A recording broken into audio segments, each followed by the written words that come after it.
Shalom, bien-aimé dans le Seigneur. C'est le docteur Dieudonné Chamanga à partir de la chaîne Cham TV. Abonnez-vous, bien-aimés, afin de ne plus pas rater nos prochaines émissions, nos prochaines vidéos, nos prochains enseignements. Que Dieu vous bénisse en Saint Jésus-Christ. De quoi allons-nous parler encore aujourd'hui? Nous allons parler d'un message, d'un sujet très important. Nous allons parler sur la repentance. Et prochainement, peut-être sur la conversion. Ouvrons nos Bibles dans 2 Pierre, chapitre 3, verset 9. La Bible, Dieu veut que tous les hommes viennent à la repentance. Dieu veut que tous les hommes viennent à la repentance. Donc, vous comprenez, Dieu a envoyé ses serviteurs prêcher sur la repentance. Que tous les hommes viennent à la repentance. Parce qu'il sait que beaucoup de gens ne viendront pas à la repentance. Il se dira chrétien, mais sans être passé par la repentance. Il se dira chrétien, mais jamais repenti. Beaucoup de choses comme ça. Ils peuvent même devenir pasteurs sans être repentis. Beaucoup. Il est pasteur, mais il ne s'est jamais repenti. Il va à l'église tous les jours, chaque matin. 5 h du matin, il est là. Mais il ne s'est jamais repenti. Il faut voir ce qu'il fait. Il faut des choses qu'il fait. La haine, la mauvaise foi, la méchanceté. Mais il se dit, je suis chrétien. Tu n'es pas chrétien. Tu n'entreras pas dans le royaume des cieux. Tu dois te repentir, bien-aimé, dans le Seigneur. Il faut la repentance, bien-aimé. Et vous remarquerez avec moi, bien-aimé, que c'est le premier message de la foi chrétienne. Les 12, dans Marc 6, verset 12, même lorsque Jésus envoya ses disciples, ses 12 disciples, ils ont commencé, leur premier message, c'est de la repentance. Ils prêchaient la repentance. Ils disaient aux gens de se repentir. Répentez-vous, répentez-vous. C'est un message important, mais aujourd'hui, on n'entend plus ça. C'est devenu rare.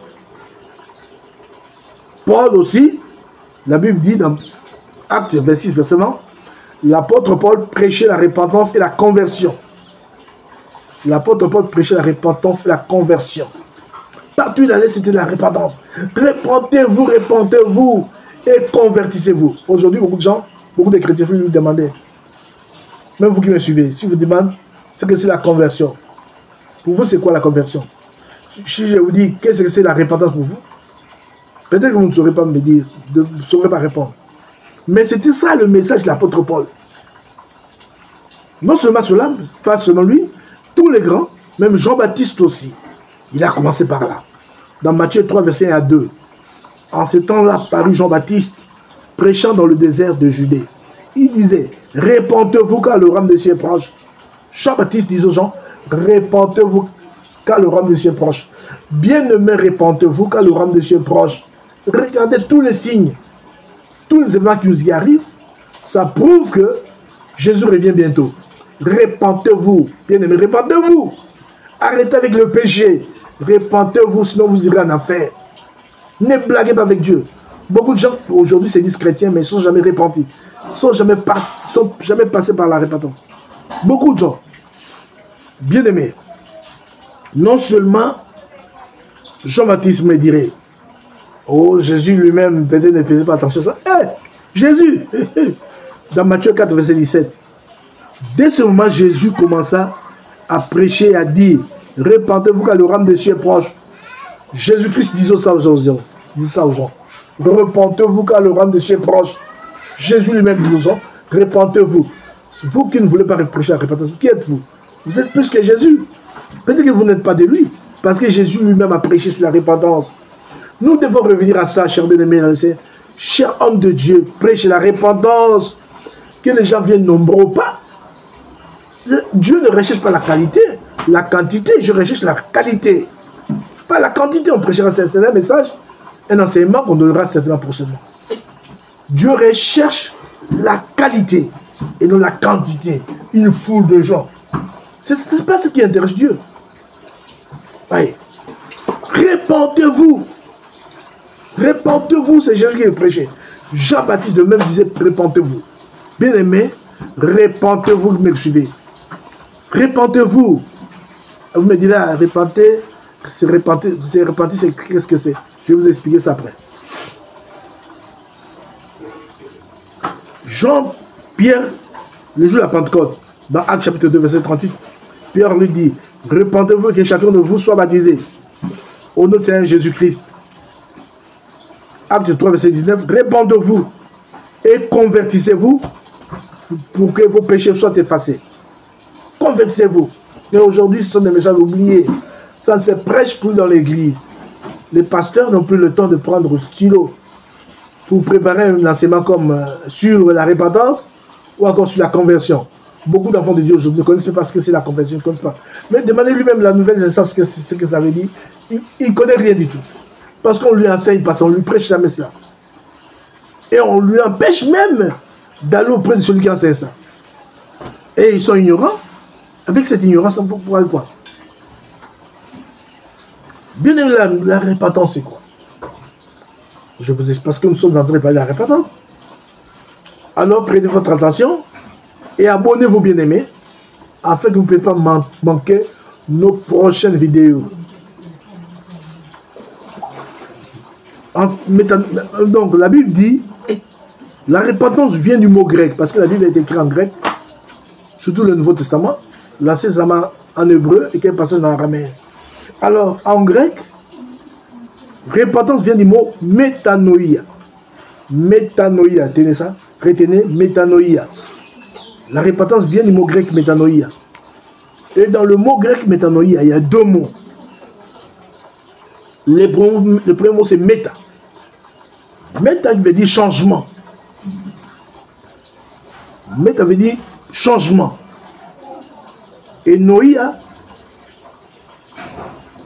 littéralement, changement de pensée. Pensée.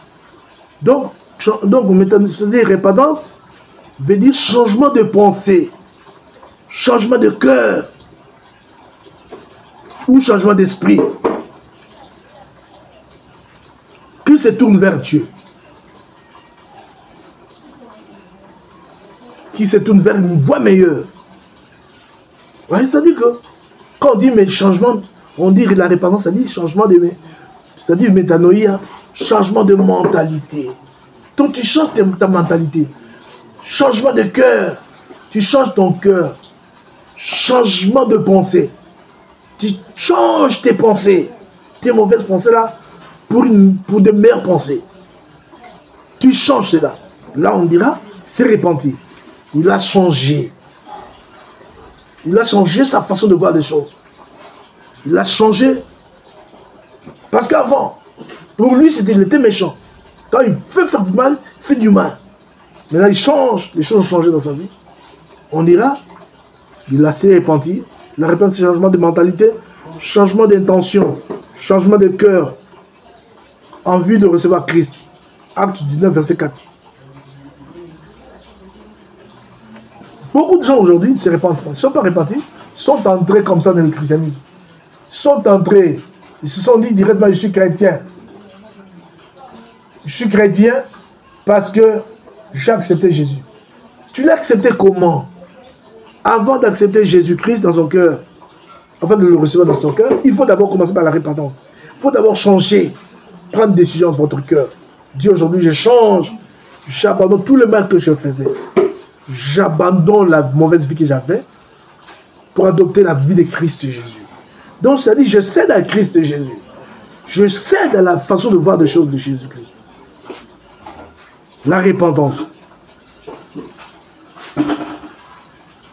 Donc, la repentance amène à la tristesse selon Dieu.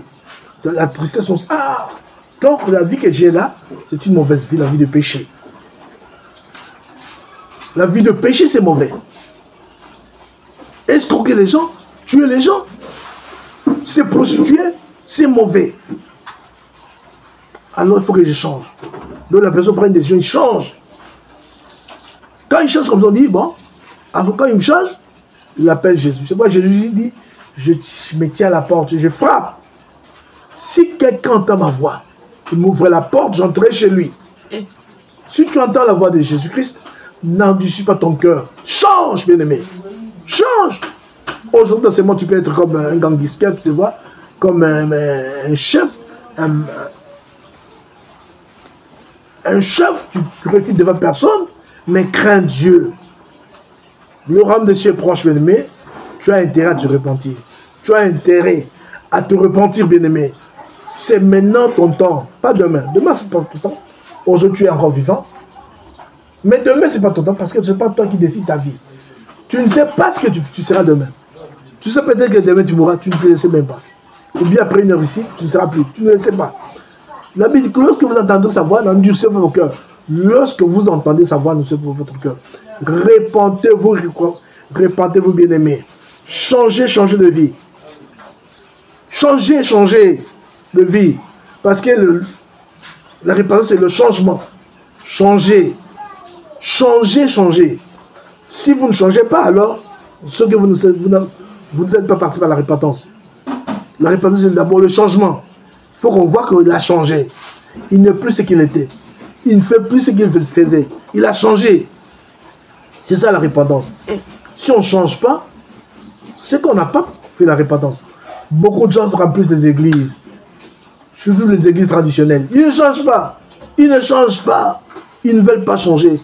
Ils ne veulent pas changer. Et ils se réfugient derrière le nom de leur grande église. Et pourtant, Jean-Baptiste dit, dans Jean chapitre 3, dans Matthieu chapitre 3, il dit, répandez-vous et convertissez-vous. Il dit, ne vous contentez pas de dire que nous avons Abraham pour père. Si vous ne changez pas, Dieu est capable de susciter d'autres enfants Abraham. Répandez-vous, ce qui importe, c'est de se répartir des produits de fruits dignes de la repentance. Il y a des fruits dignes de la repentance, comme ça qu'il a changé. Ça dit comment? Les choses qu'il faisait, il ne le fait plus. Bien, il faut changer. Si vous ne changez pas, s'il n'y a pas de changement, c'est que ce n'est pas la repentance. Beaucoup de gens se sont fait baptiser. Baptiser, mais pour quelle cause? Parce que pour recevoir le baptême, il faut d'abord commencer par la repentance. Il faut d'abord se repentir. Prendre la décision de changer. Après quoi, vous pouvez être baptisé. Mais quand vous ne changez pas, directement baptême, directement vous devenez serviteur de Dieu. Parce que il y a des serviteurs de Dieu qui ne se sont jamais repentis. Jamais. Et d'ailleurs, c'est eux qui sont exposés à la magie. Ce sont eux qui touchent à la magie parce qu'ils ne se sont jamais repentis. Vous voyez leur vie. Si vous les approchez, vous remarquerez qu'effectivement, c'est normal qu'ils touchent à la magie parce qu'ils n'ont jamais été chrétiens. Parce que pour être chrétien, il faut avoir changé. Si quelqu'un n'est pas fait par la repentance, comment peut-il être pasteur? Comment peut-il être chrétien? On peut l'appeler chrétien? Non. Bien aimé, il faut changer. Il faut changer, il faut se repentir. Changer de vie. Que Dieu vous bénisse. Il y a beaucoup de choses à dire là-dessus. Mais je pense qu'en peu de mots, nous avons essayé de résumer ce que c'est la repentance. Que Dieu vous bénisse en Jésus. Il faut changer. Il faut changer. Que Dieu vous bénisse en Jésus. Que partout où vous êtes. Abonnez-vous, abonnez-vous. Abonnez-vous, bien aimé. Demandez à d'autres personnes de se joindre à vous, de s'abonner également. Prenez nos messages comme des sujets de méditation tous les jours quotidiens. C'est important.